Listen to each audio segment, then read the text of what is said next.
Magandang araw po sa ating lahat mga kaibigan. Baka po first time po ninyo sa ating pong YouTube channel. Kung kayo po ay may matutunan po sa ating mga videos and tutorials mga kaibigan, ay sana naman po ay mag-subscribe ho kayo sa ating pong YouTube channel, mag-hit ng ating notification bell para po ma-notify ho tayo sa mga bago pong videos na ilalabas ho natin. So mga kaibigan, mag-enjoy ho kayo at panoorin po ninyo ang video na ito.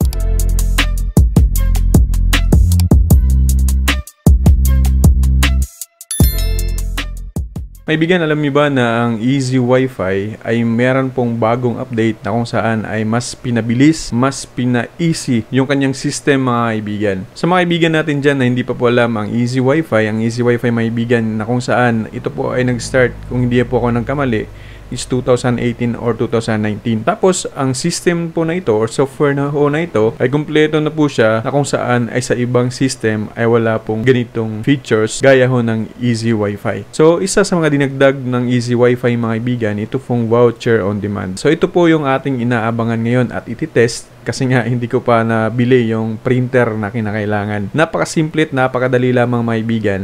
Kasi nga, hindi po siya hassle. Actually, mag-generate lang naman tayo ng voucher. Pero iba ho ito kasi ipipindot mo lang, ikiklik mo lang siya sa cellphone mo, automatic ay magpiprint siya sa inyong printer na naka-Bluetooth siya. At syempre mga kaibigan, kapag naka-voucher code lamang ho tayo, ay syempre less maintenance din para po sa atin. So ngayon mga kaibigan, ipapakita ko po sa inyo. So pupunta lamang ho tayo dito sa voucher on demand. Pag-add users lamang po tayo, add user lamang mga kaibigan. Ilalagay ko dito mga kaibigan is halimbawa, Haile Computer. Tapos, yung username ko, ilalagay ko lamang po is Haile. Tapos, kung ano po ang gusto niyong password, ilagay niyo lamang po. Confirm lamang ho natin.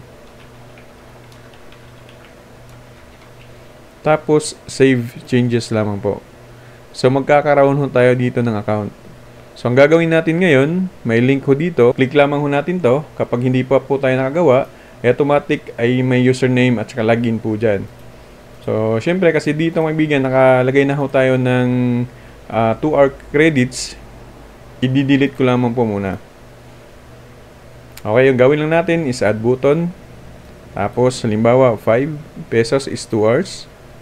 Tapos, expiry niya is 1 day. Save changes. So, meron na po siyang 5. Okay, so 2 hours. So, validity is 1 day.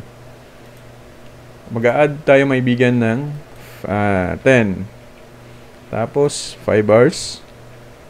1 day. Save changes. So automatic malalagay po yan dito. Okay, mag-a-add naman po tayo ng 20. O depende po sa atin maibigan kung ano po yung ating gusto. Lagay lamang natin is 12 hours. Tapos expire niya is 1 day. Pwede nyo natin i-display ito mga kaibigan sa portal. Ito, makikita po yan sa baba kapag i-display po natin yan. Tapos, save changes. Tapos, refresh lang natin mga kaibigan. So, ito po yung makikita natin kapag PC yung ating gamit. Pero yung cellphone, iba po yung kanyang plastada mga kaibigan. So, ngayon, pag nakagawa na po kayo, ang gagawin lamang ay dapat connected ho tayo sa atin po mga printer na Bluetooth. Tapos, i-click lamang natin dito. Halimbawa, si customer ay bibili ng bali 2 hours. So, syempre, ito yung i-click ho natin. Pag-click ho natin yan, automatic po na magpiprint po yan sa atin pong Bluetooth printer. Hindi ko pa po makapakita sa inyo ngayon mga kaibigan kasi nga wala pa po tayong printer. Pag nagkaroon ho tayo, ay papakita ko po sa inyo kung paano po siya gagana. Para pa po sa karagdagang mga detalye mga kaibigan, ay pwede nyo pong kontakin ang developer ng Easy Wi-Fi at bisitahin nyo po ang kanyang Facebook account o di kaya ang kanyang Facebook page. So, ganun lamang po kasimple mga kaibigan. Abangan nyo po ang ating pong susunod na video na ating gagawin na kung saan ay meron na po tayong Bluetooth printer.